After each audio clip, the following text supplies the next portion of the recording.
ప్రభునందు ప్రియులారా, ప్రభు నామమున మీకు వందనములు. ఈరోజు దేవుని యొక్క వాక్య ధ్యానము సమూయేలు మొదటి గ్రంథము 27వ అధ్యాయము 1-2 వచనాలు.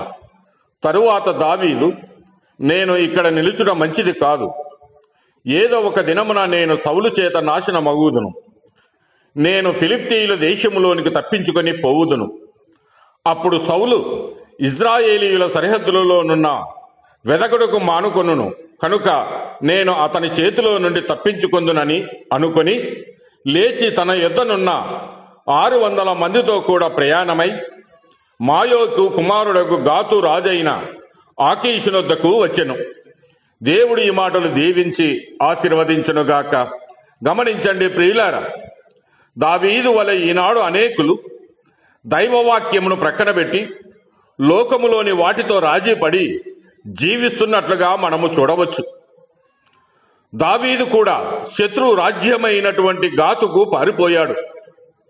ఒకప్పుడు దేవుని శత్రువులను ద్వేషించినటువంటి దావీదు ఇప్పుడు వారితో రాజీ పడుతూ ఉన్నాడు. శత్రు రాజైనటువంటి ఆకీషును అడిగి సిక్లగ్లో నివసించాడు.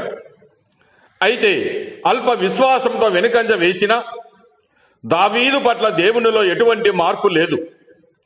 ఫిలిష్తీయులు ఇజ్రాయేలుతో యుద్ధమునకు సిద్ధపడి దావీదు కూడా తమతో రావాలని ఆకీషు ఆహ్వానించగా దావీదు ఎంతో ఆనందించి తన యుద్ధ నైపుణ్యాన్ని బట్టి ఆయన గర్వించి, నీ దాసుడునైన నేను చేయబో కార్యము నువ్వు తెలుసుకుంటావు అంటున్నాడు.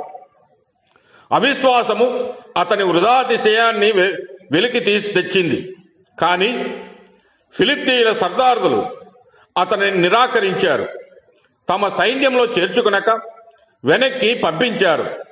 నీ శత్రువులతో యుద్ధం చేయకుండుటకే నేనేమి చేసిదనని ఆకీషును అడగగా, నీవు నా దృష్టికి దైవ దూత వలె ఉన్నావు, అయినా సర్దారులు అంగీకరించలేదు గనుక నీవు తిరిగి వెళ్ళమని జవాబిచ్చాడు.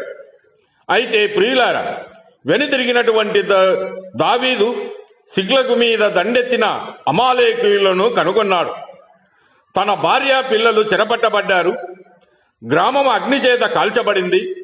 దేవుని శత్రువులతో రాజీ పడితే సాతాను మనలను ఎదుర్కోవడము ఖాయం. దావీదు తాను చేసిన తప్పును గ్రహించి మరలా దేవునితో సహవాసము ఏర్పరచుకున్నాడు. తనకు ఆధారమైన ప్రభువునొద్దకు వచ్చాడు. దేవుని యొద్ద విచారణ చేశాడు. దేవుని సహాయముతో తాను పోగొట్టుకునేదంతా తిరిగి సంపాదించాడు. దేవుడిచ్చే విజయాన్ని మరోసారి తన అనుభవంలో రుచి చూశాడు. అమాలేకీయులను తరుముటలో అలిసిన వారుగా సామాను యొద్ద కావలిగా ఉన్నవారికి కూడా దావీదు సమభాగాలు ఇచ్చాడు. కనుక ప్రియులారా, మన ప్రియ ప్రభువు అయినటువంటి యేసు క్రీస్తు అయిన ఆధారపడి జీవించినట్లయితే ప్రతి వారికి ఆయన ప్రతిఫలము ఇస్తాడు. దేవుడు మిమ్మల్ని దీవించి ఆశీర్వదించునుగాక.